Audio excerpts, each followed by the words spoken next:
ネクサスの会員様はご結婚して海を渡る方も少なくありません。今回はご成婚後、マレーシアで生活を始められた S さん、M さんご夫妻に結婚までの過程などお話を伺わせていただきました。ご成婚当時、男性 S さんは20代後半、会社経営をされるマレーシア在住。女性 M さんは30代前半、料理教室主催をされる東京都在住でした。お久しぶりです。久しぶりです。お久しぶりです。お二人が昨年お見合いで出会って、まだ1年未満ですが、一緒に暮らすようになってからか雰囲気が似てきた感じがしますね。そうですかね。ありがとうございます。そうですね。なんかよく言われますね。写真とかだけ見た人からも。そうです本当ですね。か？はい。そう思います。っていうありがとうございます。ありがとうございます。お二人の出会いはテレビお見合いでしたが、普通のお見合いと同じようにお互いのことはよくわかるものですか？どうだったかそうですね。な。私も初めてテレビお見合いというものをその時にしたんですけど、やっぱり海外に住んでる相手だと、実際会ってみてちょっとやっぱ合わないなってなってしまうとちょっと残念というか、お互いになってしまうと思うんですけど、テレビだとちょっと気軽に話せる感じがして、海外の人と会う時はすごくいい手段だなっていうふうに思いました。ありがとうございます。では遠距離だったお二人にとってはメリットだったということですね。そうですね。気軽に会えたりとか、できたので、すごく人柄とかも伝わりやすいですね。画面越しでも全然それが分かりました。ありがとうございます。テレビお見合い後、連絡先交換をされ、初めてお会いしたのはシンガポールだったと伺いました。実際お会いしての印象はいかがでしたか？そうですね。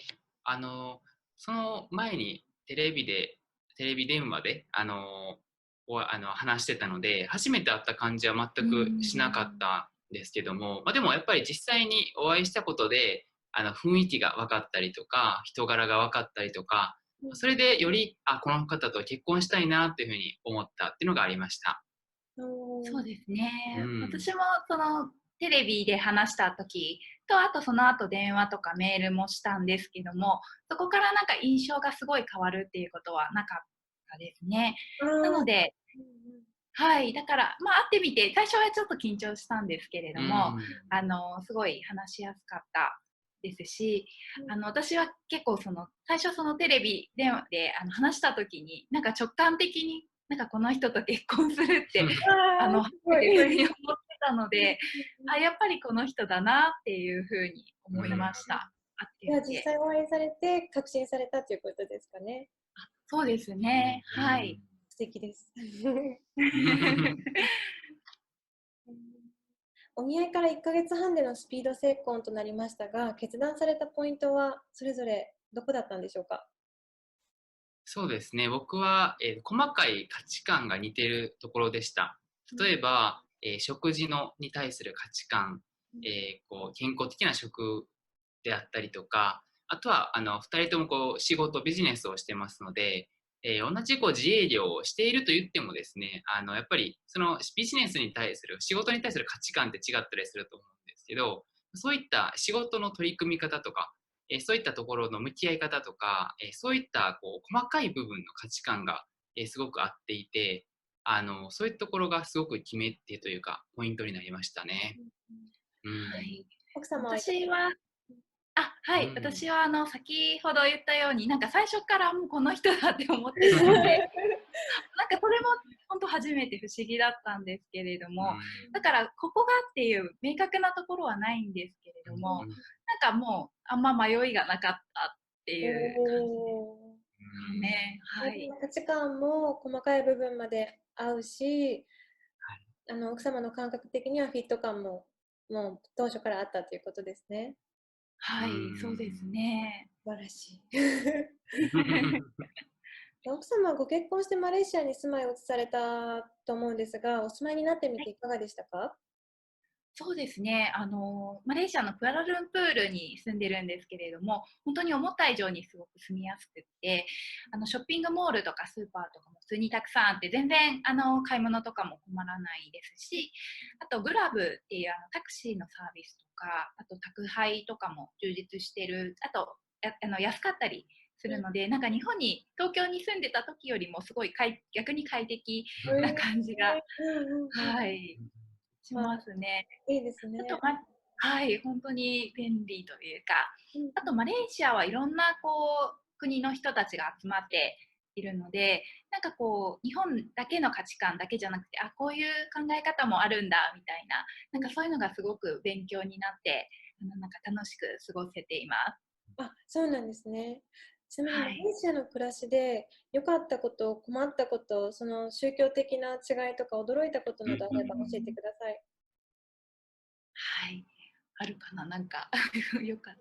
そうですね。やっぱりバランスが取れていると言いますか、物価も安いですから、家賃も、日本の多分3分の1とか4分の1とかで住めたりとかしますし、あと食事もですね、やっぱり多民族国家なんでいろんな国の人たちがいらっしゃるので、いろんな国料理、レストランがあって、多分日本でこう、行くよりもですね、バリエーションがあったりとか、あと本格的だったりするかなというふうに思っているので、なるほど。それがこう驚いたことでもありますね。あ、うんこんなに都会なんだとか、こんなにレストランがあるんだ。マレーシアに行くまでは田舎だと思ってたので、車では思ってたので、そこがちょっと驚いたことでした。